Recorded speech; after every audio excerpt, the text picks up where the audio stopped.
25 minutos vas a conocer historias en primera persona de lo que se sufre, verdaderamente cuando el tarifazo pega realmente en la economía familiar. Realmente cuando un tarifazo puede dejar pobre a miles de familias. Van a venir a nuestro estudio personas que están altamente perjudicadas, pero al límite insospechado de llegar, por ejemplo, para la semana que viene a demandar una empresa de energía provincial a más de 700 familias que no pueden pagar su energía eléctrica.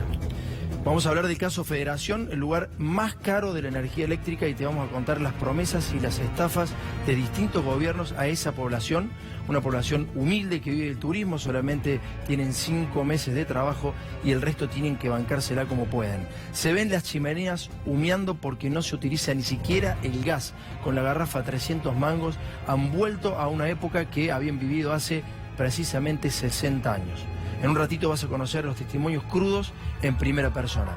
Pero ahora vamos a hablar de otra estafa. Vamos a hablar de esta carta. Esta carta la enviaba una persona que en un rato te voy a contar quién es, porque se trata de una de las estafas más importantes de la Argentina de los últimos tiempos. A un trabajador que se llama Héctor Barba, como a miles de trabajadores de esa empresa, le llegaba el 11 de junio de 1999 esta carta. Estimado trabajador del Correo Argentino, es una satisfacción para mí anunciarle algo que siempre ha sido un anhelo y que ahora felizmente se ha concretado. Me refiero al reconocimiento de su trabajo y de su aporte, de su esfuerzo consecuente con la empresa de Correos Argentinos y con los objetivos de bienestar general. ¿Quién más que usted sabe de los esfuerzos y de los sacrificios de esta noble tarea que, tras el objetivo de mantener siempre comunicado a los argentinos, se ha hecho denodada e incansablemente? Como usted sabe, cuando se dio la concesión del correo estatal, el presidente de la Nación, el doctor Carlos Saúl Menem, tomó la decisión política de darle a los trabajadores el 14% de las acciones de la empresa concesionaria. Eso estuvo plasmado en el pliego de licitación. Sigue la nota, la carta que le enviaba esta persona, que ya te cuento quién es, a los trabajadores. Esa decisión constituyó un hecho inédito y sin precedentes, ya que las acciones se ceden a los trabajadores. Esta donación que usted recibe como trabajador del Correo se concibió como un reconocimiento al esforzado trabajo de los empleados de Correo, pilar insustituible de la empresa que ayudaron a forjar lo que hoy tenemos. Todas las pautas que se han dado en este proceso han sido las de tratar de lograr el bienestar de los trabajadores. Fíjate cuántas veces habla del bienestar de los trabajadores para que esos trabajadores no salieran a la calle e impidieran la concesión de los distintos servicios privatizados en la República Argentina. Tengan una participación en la riqueza en la empresa, ayuda a crear el trabajo diario que ustedes lo realizan. Que se organicen democrática e igualitariamente dentro de los principios previstos por la Ley de Sociedades Comerciales. Y de esa manera puedan acceder a la distribución de las ganancias de nuestro querido Correo, decía esta persona. Y finalizaba con la satisfacción y el convencimiento de que esta medida redundará en su único beneficio, es decir, el del trabajador, acreedor indiscutido de su permanente esfuerzo. Les envío mis cordiales y afectuosos saludos. Todo esto venía a colación de una ley, que era la ley de privatizaciones, esta ley por la cual el Estado se entregaba a las corporaciones, a las empresas. Esa ley decía literal y textualmente que cada empresa del Estado que se iba a vender, que se iba a regalar, llamarle como quieras, debía quedar un porcentaje en manos de los trabajadores. Esa ley para los telefónicos fue reformada por decreto y entonces los telefónicos nunca cobraron esas acciones. En este caso estamos hablando del Correo Argentino y quien mandaba esta nota era Germán Camerat, ex secretario de Comunicaciones de la Nación, que después quedó imputado por la causa Thales Spectrum por haber regalado el espectro radiofónico y fue procesado por Coimas, que además, después de haber pasado por la gestión pública, fue empleado de Mauricio Macri. Y esa es la foto más emblemática. Menem de la Sota, ex empleado de Macri en SOCMA. Detrás está el actual gobernador de Córdoba, Juan Schiaretti, ex empleado de SOCMA, de Macri. Al lado está Germán Camerat, quien redactaba esta nota y que era intendente en ese preciso momento de la ciudad de Córdoba, el otro era el gobernador José Manuel de la Sota, y atrás está su jefe, Mauricio Macri. Atrás está quien se quedaba con el correo. Quien escribía la nota era el que está atrás, que después fue intendente, y quien lo mandaba a escribir la nota al tipo que después fue intendente y que era empleado de Macri, era Carlos Saúl Menem. Estafaron a miles de trabajadores y a miles de argentinos. Esto es ADN, dale. ¿Sabes por qué Macri todavía le debe favores a Menem? Primero le regaló el correo, después lo ayudó a estafar a los trabajadores y nunca le cobró el canon de la concesión. Franco Macri, cuando recibe el correo, comienza a dar pérdidas. Tenían que pagar un canon. No lo pagaron nunca. Los estafaron a todos. ¿Sabes cuál es la diferencia entre Santiago Maldonado y el cacique Chocobar? Ninguna. Los dos murieron por defender los derechos de nuestros aborígenes. ¿Sabes cuál es la diferencia entre Dietrich y Ricardo Jaime? Que Dietrich paga más sobreprecios que el ministro K.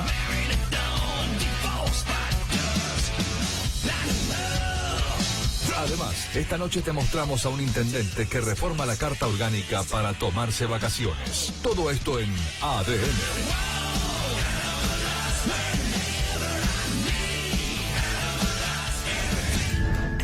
La cara de los estafados. Acá están gran parte de los trabajadores, una pequeña porción representativa de los trabajadores.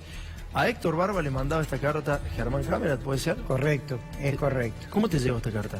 Esta carta me llega por medio de una certificada a mi domicilio particular. ¿Cómo te sentiste cuando te llegaba la carta de un ex secretario de Comunicaciones diciéndote que ahora iba a ser accionista del Correo? Yo en ese momento, pensando en mi familia, te sentís orgulloso, te sentís muy honrado por esto, porque pensás, bueno, es un sacrificio de muchos años que uno ha hecho por la empresa, porque la mayoría de los que estamos integrando lo que es el Correo, empezamos desde pequeños. Entonces se ha formado una familia en la empresa.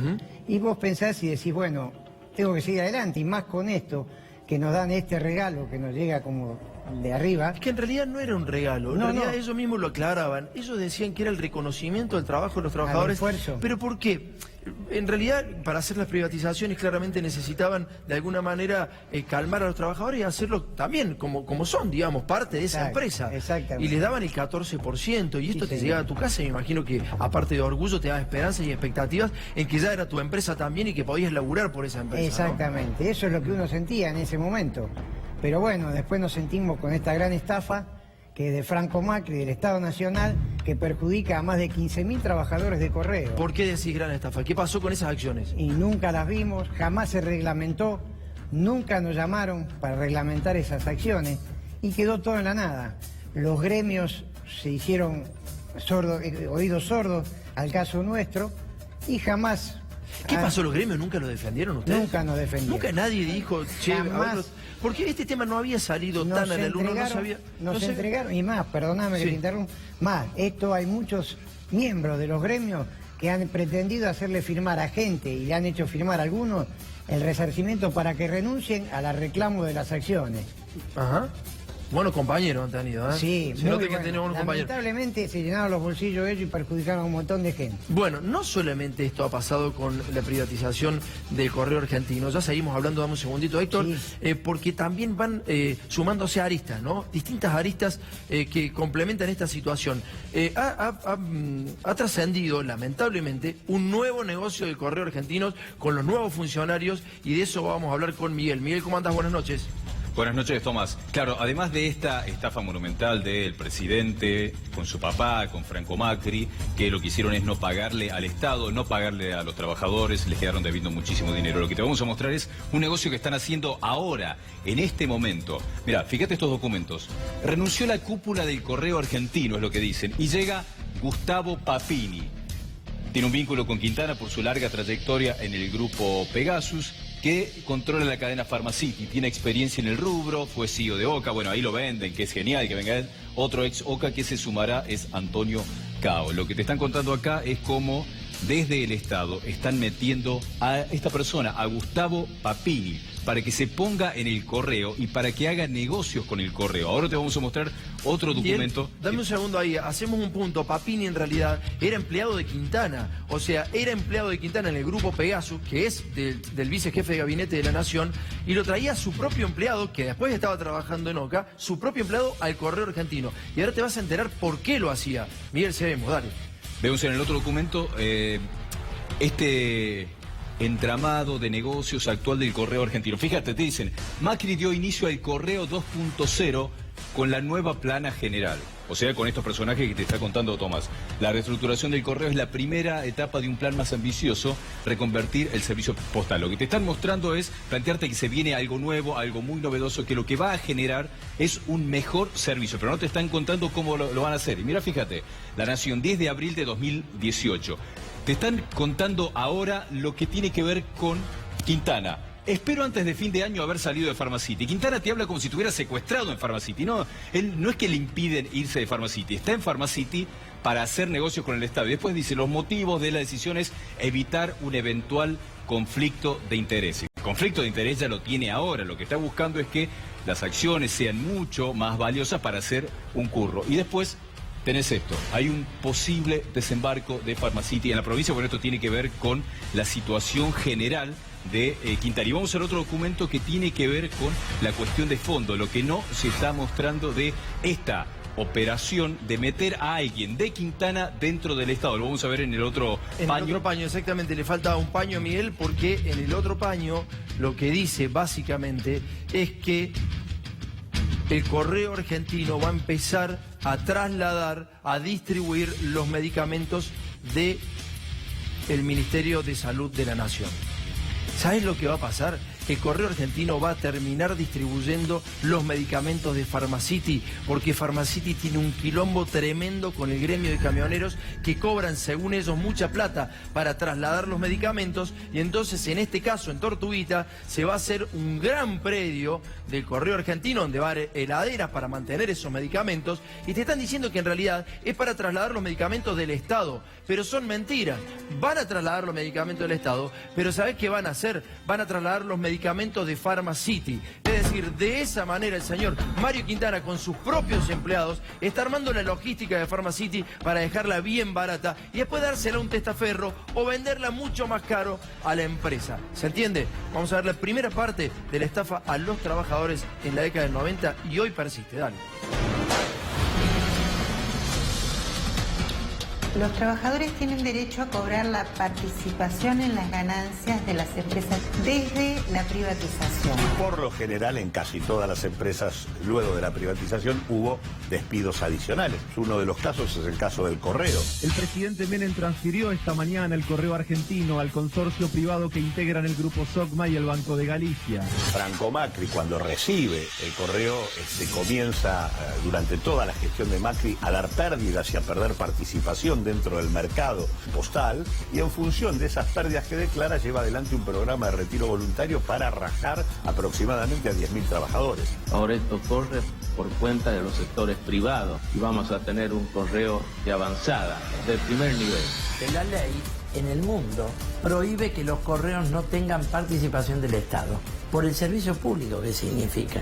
Entonces acá se privatiza y entra una compañía estatal británica. Los empresarios han tenido durante muchos años que administrarse con reglas de juego muy confusas que permitían que hubiese quizás algunos aprovechamientos. Y entonces dice, la cuota de participación estatal está porque ha entrado en Correo Argentino Sociedad Anónima, Grupo Macri, entró una estatal británica. Más bien fue un operativo de vaciamiento. Fue terrible. ¿Por qué? En el caso de Correos, tenían que pagar un canon anual. No lo pagaron nunca.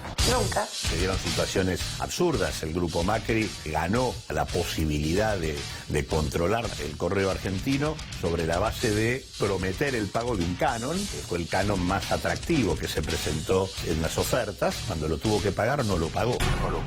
Y eso fue lo que fue construyendo una deuda creciente hasta el momento en que el contrato se rescinde allá por el 2003. Había una deuda de cerca de 1.000 millones de pesos al año 2003 que tenía tenía el grupo Macri con el Estado argentino. Entonces acumularon una deuda enorme que ha sido motivo de debate si se le aplica el 7% anual, como es el arreglo que pretendió hacer el ministro Aguat, y que fue un escándalo nacional y tuvieron que volver para atrás. La ley argentina establece que las deudas de un concurso no se pueden ni actualizar ni recargarle intereses. En este gobierno se pretendió de alguna manera convalidarle al grupo Macri un pago simbólico que implicaba una pérdida para el Estado argentino monumental. El presidente de Argentina, Mauricio Macri, paga y se da el vuelto. Perdonó a su familia, el grupo Macri, una deuda de más de 70.000 millones de pesos de la empresa Correo Argentino con el Estado. Una estrategia absolutamente corrupta porque estaba beneficiando al grupo empresario del cual es propietario el propio presidente de la Nación.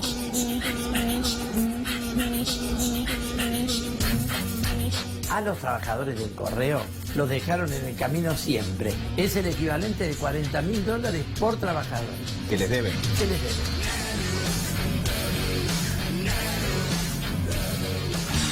Bueno, ahí tenés la estafa a los trabajadores. Todo esto se fue dando en un caldo de cultivo muy importante en la década del 90. Te mentían los medios de comunicación, te decían que en realidad todo era para beneficio, todo eran promesas. Lo mismo que les está pasando a muchas poblaciones hoy. Son puras promesas que nunca se vuelven a concretar. Y para callar a los trabajadores lo que hacían era justamente prometerles que eran accionistas de la empresa.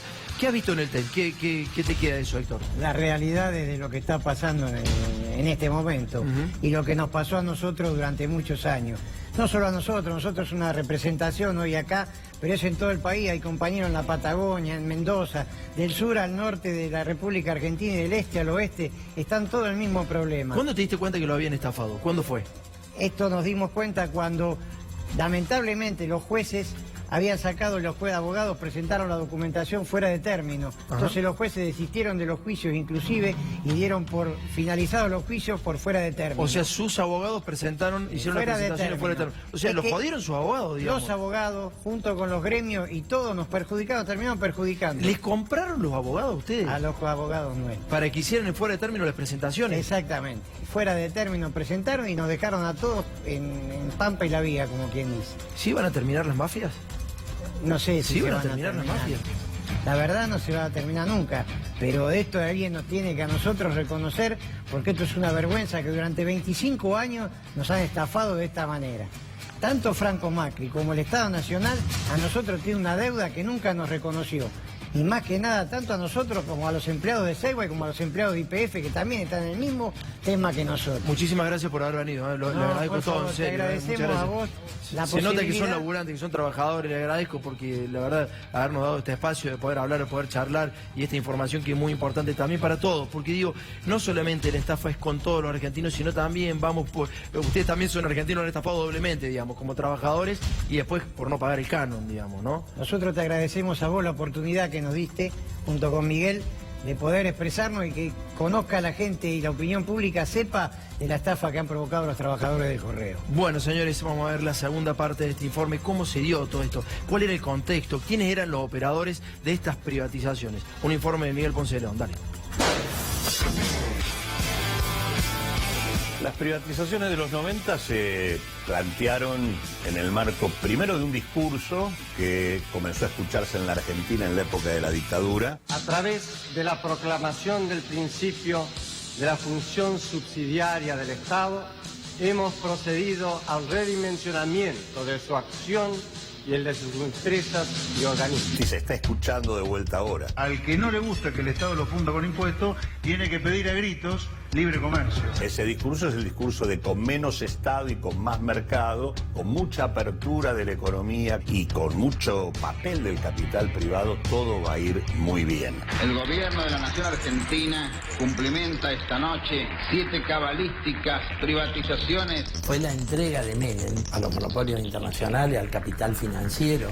7 sectores estratégicos del quehacer nacional. La privatización de puertos, teléfonos, correos, compañías de luz, YPF, todas las cosas argentinas. Hemos ideado un decálogo que es el decálogo menemista de la reforma del Estado. El mandamiento 1, nada de lo que deba ser estatal permanecerá en manos del Estado. Se vendió el país por chauchas. Iba a haber más inversión y no íbamos a parar de crecer. Vamos a privatizar todo aquello que sea necesario. Todo este tema del TEL tiene un gran impacto macroeconómico. Pagamos parte de la deuda externa, hay más confianza en el país. Hicieron planteos muy singulares, ¿no? Como proponerle a los trabajadores el camino al primer mundo, sobre la base de que iban a dejar de ser trabajadores para transformarse en socios de las empresas. Por supuesto, las cúpulas sindicales entraron en el negocio de la privatización.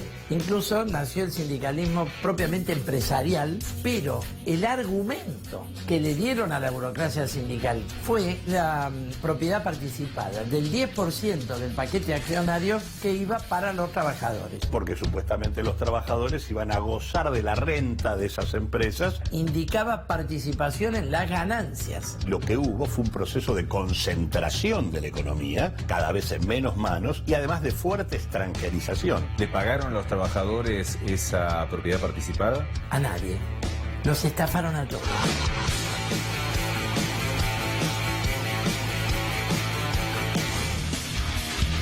Esto tiene que ver con una estafa que cometió Franco Macri junto con el presidente Macri, con la complicidad de Menem. Se comprometieron a pagar el canon más alto, no pagaron absolutamente nada, no pagaron el canon al Estado, no le pagaron a los trabajadores, le quedaron debiendo absolutamente a todos. Esta fue como la frutilla, el señuelo para decir las privatizaciones son fantásticas. Son excelentes las privatizaciones, son tan buenas que va a ser todo mucho más eficiente, pero además de eso, ahora los trabajadores, como estamos en un nuevo sistema, eso te vendían a los 90, los trabajadores van a tener la posibilidad de ser dueños. Bueno, los estafaron absolutamente a todos y Franco Macri, junto con el actual presidente, son los responsables de esta estafa. Simplemente, Jorge, si tenés por favor el paño número 2, la foto donde sale Franco Macri con Menem, etcétera, etcétera, eso te dice absolutamente todo. Y al final vamos a repasar de nuevo la foto donde sale el ex gobernador de Córdoba, José Manuel de la Sota. Pero mira, esas son las imágenes, eso te dice todo. Esto era en la década del 90. Franco Macri creció muchísimo durante la dictadura militar. De 7 empresas que tenía, durante la última dictadura, terminó la dictadura con 47 empresas. Era el único que comercializaba el ganado en pie en la República Argentina. Y llegó muy bien parado a la época de Menem, porque financió la campaña de Menem junto a distintos empresarios. Uno de esos empresarios, una de esas grandes empresas, era Bungibor, que puso al ministro de Economía, es decir, el primer plan económico de Carlos Saúl Menem fue hecho por los empresarios. Esas fotos, esas imágenes, son las que te muestran qué hacían estos tipos, aparte del contrabando con Sebel. Se mandaron miles, en el 82 estatizaron una deuda privada de ellos.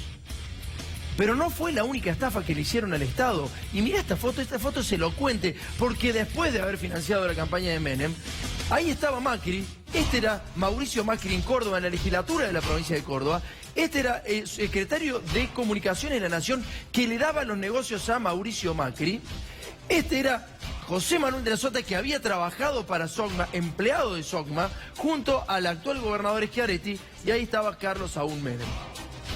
Entonces, yo me pregunto, para ver televisión, no solamente hay que estar resguardado para las imágenes sexuales, para las imágenes explícitas de accidentes, hay que ver la televisión en los medios de comunicación como adultos, hay que estar formado para ver televisión, porque esto ha vuelto lamentablemente. Yo te entiendo si no lo votaste el kirchnerismo, te entiendo porque la verdad que sí hubo corrupción.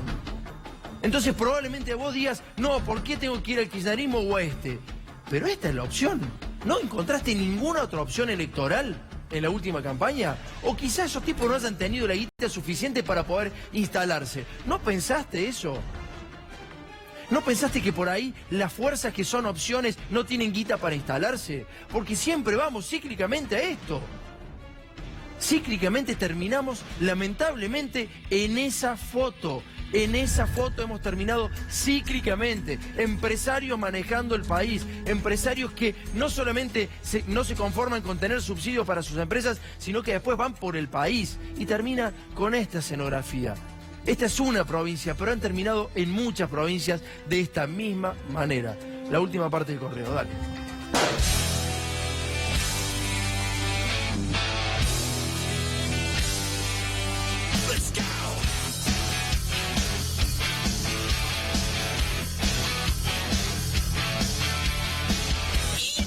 Este programa de propiedad participada, se supone que por ley lo tenían que pagar a los trabajadores. ¿Por qué no lo hicieron? Todo eso quedó en la gran mayoría de las empresas absolutamente incumplido, incluso durante todo el periodo kirchnerista. Nosotros logramos tratar el YPF por un motivo. Se produce el pago de la indemnización a Repsol y ahí intervinimos y se formó un movimiento nacional de ex YPFianos que empezó a cortar ruta, a movilizarse ante el Congreso en cada provincia. Y entonces logramos colar al momento de la indemnización a Repsol la ley de reparación histórica a los trabajadores de YPF. En el proyecto de ley por el que se establece una compensación económica a favor de los ex agentes de yacimientos petrolíferos fiscales. El proyecto es ley. A todos los demás nos han cajoneado los proyectos. Pero me parece que todas estas cosas siempre están asociadas al grado de organización, a la capacidad de pelea, de lucha que los trabajadores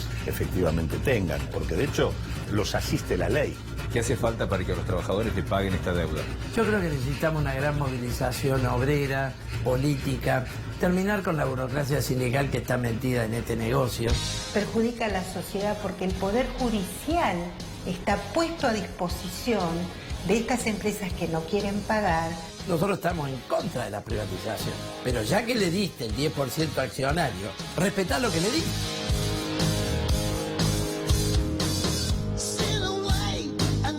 Cambiamos de tema, nos vamos a Tucumán y es otra de las problemáticas que tenemos hoy en Argentina. Desde hace mucho tiempo también esto hay que reconocerlo. Ha sucedido un hecho sumamente grave en Tucumán y que quizás son los antecedentes necesarios para repasar después lo que iba a pasar con Santiago Maldonado, con Iguala, con la gente que está defendiendo sus tierras porque lo dice la Constitución Nacional. Porque hay una ley suprema que dice cómo nos tenemos que organizar los argentinos y cuáles son las pautas que tenemos que cumplir cada uno de nosotros y las reglas de juego dentro de nuestra Argentina. Pero ¿sabes qué pasa?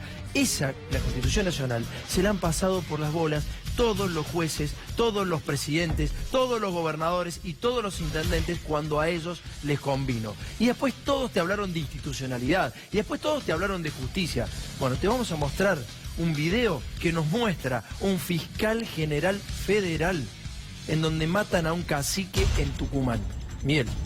Pueblos originarios son amenazados todo el tiempo, ya te mostramos varios casos, y esto es un caso brutal que termina en una muerte y tiene que ver cómo hay bandas mafiosas de organizaciones que se aprovechan de los indígenas para quitarle las tierras, para aprovecharse de que no tienen títulos. En este caso hubo una muerte, hay una víctima y nadie hace absolutamente nada. Este es el Chocobar del que no se habla.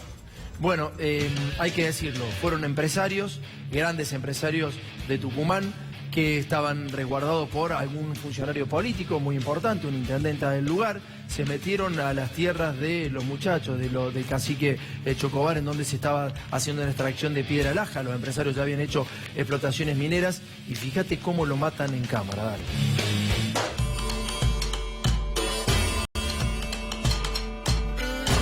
Fiscal, cuéntenme un poco cómo es la violencia que trae aparejado justamente la pelea por las tierras en Tucumán. En todo el norte argentino, pero especialmente Tucumán, los pueblos originarios han sido reconocidos en comunidades por el propio Estado Nacional. Viven en un espacio territorial que les ha asignado también por el propio Estado Nacional como su propio territorio. ¿Qué comunidades hay en Tucumán? Varias. Está la comunidad de Aguita, está la comunidad de Amaicha, está la comunidad de los Quilmes. Son varias las comunidades aborígenes reconocidas en este territorio. ¿Son comunidades pacíficas? Absolutamente pacíficas. Es gente muy trabajadora, es gente que vive en un clima de mucha pobreza, de mucha humildad. Y esto, por supuesto, también los afecta en muchas cuestiones que tienen que ver con la defensa propia de la tierra por la ignorancia que muchas veces sufren esta gente. Hace unos años se produce un acontecimiento que después tiene un desenlace trágico, obviamente. Cuéntame cómo fue. Hay una comunidad que se llama Chuchagasta, que viene defendiendo sus tierras del avance del poder económico tucumano que busca avasallar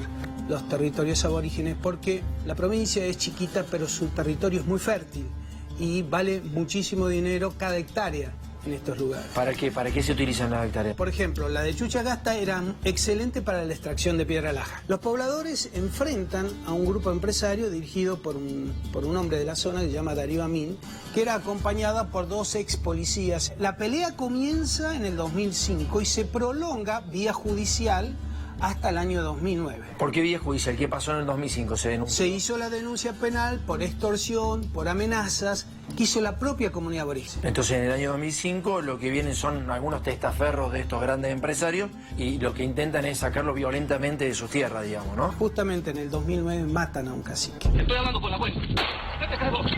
La muerte de este cacique es interesante reflejarla en un fallo de la Cámara de Casación que dice que se puede haber evitado si el sistema de administración de justicia hubiera funcionado.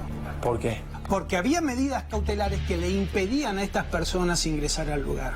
¿Y eso es por negligencia de la justicia o cree que hay otras cosas? El sistema de administración de justicia para los más pobres y los más carenciados no funciona. Aquí, esta denuncia estaba muy probada de estas extorsiones y de estas amenazas. Cuando se produce el hecho de sangre el año 2009 y donde lo matan al cacique Chocobar y que está filmado en YouTube el caso del homicidio, ese caso, en vez de pasar para la justicia federal, porque se da en el marco de una pelea territorial, pasa a la justicia de la provincia. Y nombran un juez de una lista de jueces. Es el caso del doctor Aro. Doctor Aro cierra la causa penal sobre C. Dice de que no hay delito. Insisto, ya teníamos un muerto. Estoy hablando con la jueza. ¿Qué te cargo? ¿Qué te cargo? Estás escuchando, ¿no? Lo mismo que pasó con Santiago Maldonado, lo mismo que viene pasando sistemáticamente en el sur de nuestro país, en el norte con los huichis. Realmente es impresionante la cantidad de vidas que se han llevado estos tipos y nunca jamás se dio a conocer. En este caso particular, un fiscal federal te está diciendo que la administración de justicia no es para los pobres, que los pobres no acceden a la justicia. ¿Esto qué quiere decir? Que el rico tiene justicia y el pobre no la tiene, por más que sea filmado muriendo y desangrándose en cámara. Vas a ver en la última parte de este testimonio de este fiscal federal que le pone el pecho a muchas cosas en Tucumán. Hay jueces que son muy buenos. Hay fiscales que son muy buenos, hay gente dentro de la justicia que se juega absolutamente todo, se come miles de operaciones, pero se las bancan. Y ese es el tipo de persona que estamos necesitando. Fíjate cómo terminó.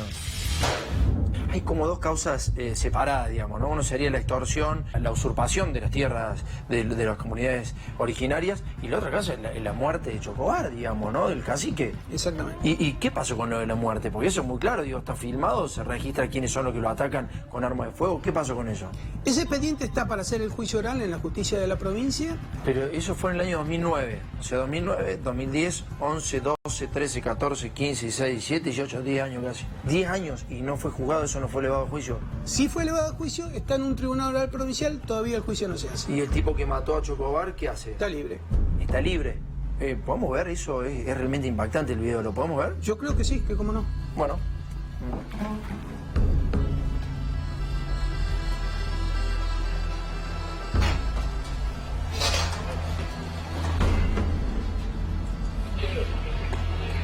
Ese es Chocobar, ¿no? El que viene de gorra azul. El que viene de gorra azul y se está apartando.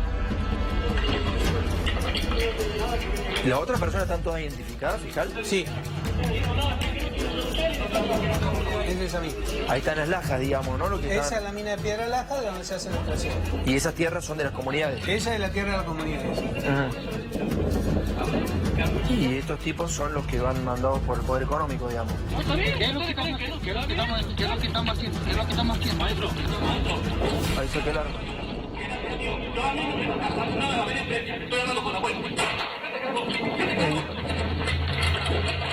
No he dicho absolutamente nada. Y ahí comienza el tiroteo. No hay siquiera una reacción por parte del cacique, fíjese que hasta se cubre. Un muerto y 2 heridos. Bueno, esta es una causa que tiene la justicia de la provincia. Y la verdad es que es preocupante que no esté avanzando como corresponde, que se esté discutiendo todavía un caso de posible legítima defensa. A mí me parece que este es el problema que sufre la mayoría de la gente humilde que no puede pagarse un abogado. Estaba defendiendo su tierra, ¿no? Estaba defendiendo lo que es suyo. Y aparte no es una tierra que esté en discusión. Esta gente tiene títulos del año 1700 en adelante, que incluso se lo da el rey de España al cacique Quilmes, donde le marca todo el territorio, lo fija claramente donde están dentro de estos territorios. Y después viene la ley 2660 que prohíbe el desalojo de las personas en base a cualquier reclamo de las comunidades originarias. Hay 3 fundamentos legales para que esta gente no pueda hacer el desalojo.